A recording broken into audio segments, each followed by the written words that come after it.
this is one of the best keyboards to use as a daily driver. It's the Keychron Q2 Pro. It's the type of keyboard you'll use every day, and it's perfect for when you need to get stuff done. It's a workhorse. Now, I've used way too many keyboards over the last 3 years, like hundreds of them, and out of all of them, only a few end up being used as a daily driver, and this one made the cut. The idea of a daily driver might sound silly to you all because I probably sound like a kid that has too many toys.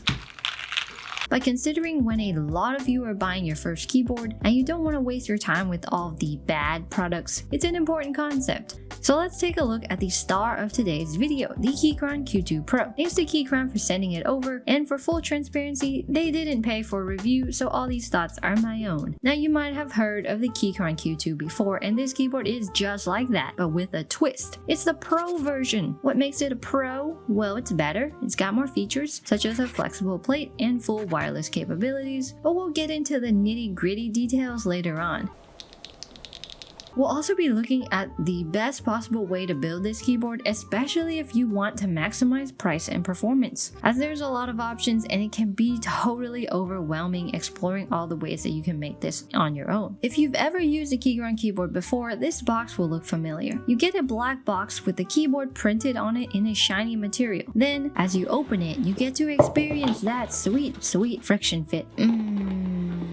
Watch as the keyboard is finally revealed. Ah, yes. In the box, you get a few goodies, a nice white braided cable with a dual-sided USB, perfect for plugging it into laptops, and you also get a USB-A adapter too, so all your bases are covered. For Windows, you get a few extra modifier keycaps, a keycap puller, a jank switch puller, oh god, I can already feel the carpal tunnel, and a few tools to pop open the keyboard along with gaskets and rubber feet. Now that that's out of the way, I'm ready for the big boy, the keyboard, and boom! I was instantly struck by how pretty the all-white case is. I don't know if my camera picks it up well, but this all-white aluminum case is amazing. The coating is smooth and even, there are no scratches or blemishes, and everything looks perfect. The edges are rounded, the bottom is slightly angled with a nice contour around the edges, and this keyboard is heavy. You can definitely tell this thing is made of metal. Aluminium. Nice. It doesn't mess around. As far as the knob goes, it's also made out of metal and has a nice textured knurling around the outside. Each slight turn gives a nice tactile bump that is oddly satisfying. You can also press down on the knob, which I had a little too much fun doing. What are you looking at? Brady, can you stop please? You're making the viewers uncomfortable. You also get the classic sliders for switching between Bluetooth and wired, and for Windows and Mac. Each move, the slider has a distinct bump associated with it. It doesn't feel loose and cheap like other keyboards. Those all sound great and all, but what really is great is that you can use it every day for the next decade. It's like a comfortable SUV you drive to work every day. The gasket mount design creates a nice cushy typing experience where every key press is supported by a nice bouncy feel. Now, it's not quite as nice as a luxury sports car you can only drive on the weekends. I've used a lot of expensive custom keyboards that are just like that, and after a while, while I do love the sound they make,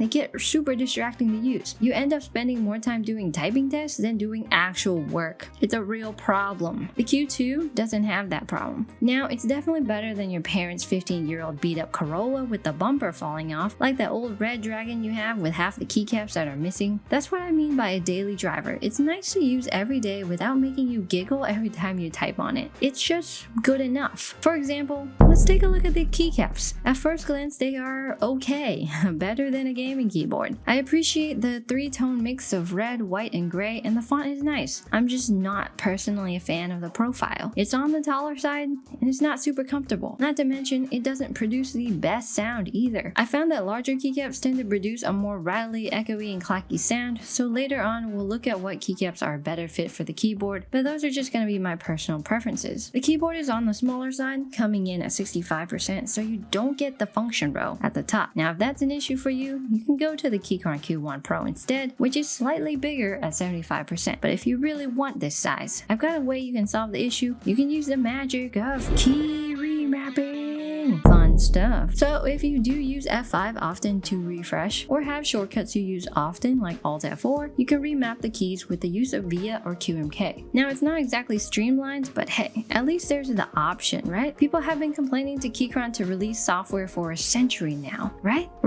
Maybe someday. But one thing they do right, do In the Pro version is the plate. The Q2 Pro comes with this really nice and flexible polycarbonate plate, instead of the usual steel plates you get with the normal Q2. While you might be thinking, hey, polycarbonate plastic doesn't sound as durable as steel, what gives? Well, the plate does. The polycarb plate offers way more flex, which if you ask the average keyboard enthusiast, gives the keyboard an improved typing experience through a softer feel and improved acoustics, even if it might come at the expense of durability, which I've never had a problem with before. It's also really satisfying to press on your keyboard and see all the keys move up and down. Whee! So while before you had to buy the Q2, pay for the polycarbonate plate separately, disassemble the entire Q2, swap out the plate, put it back together again, now you can simply get the Pro version shipped to you with the PC plate already installed. Zero hassle required. Booyah!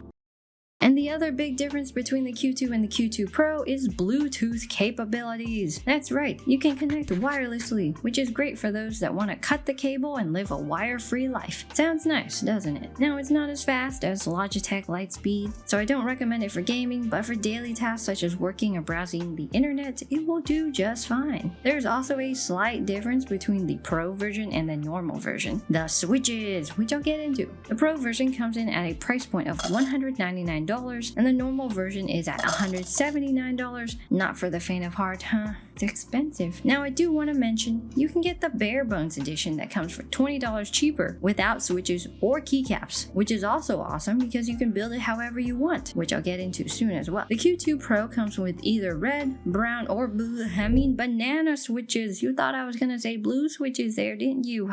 So naive. The red and brown switches are about what you expect. Red is linear, brown is tactile, but the banana switches are also tactile? Yeah, I guess it's a rough year for the clicky lovers out there. For those of you who are new to the keyboard scene, keyboards usually come with a clicky option, but due to declining interest in a loud typing experience, we see less and less keyboards offer them. Too bad, blue lovers. But hey, bananas, am I right? The banana switches are supposed to be more like a panda switch, which means it will be tactile with a sharp bump. Think brown switches, but on steroids. They work out. But unfortunately, Keychron didn't send that version to me, so I can't actually test the bananas for you guys. But I do have one in my kitchen. All the switch options do come pre-lubed, which is a huge time saver. No opening up each individual switch and lubing by hand for 2 hours while your back and neck start to get all tight and you start to question whether your eyesight really is failing or not. Nope, that's done for you already. Now, if you made it this far, I've saved the best takes for you. It's good, but it's not amazing. Now you can fix some of the deficits by buying the bare bones edition, throwing in some Gap Pro Milky Yellows for about 15 bucks, and getting a set of cherry profile keycaps from Keychron or Drop or Kinetic Labs, wherever you want, and boom, it's a really good keyboard. But truthfully, I wish there were better options out there, because at $200, it's still pricey,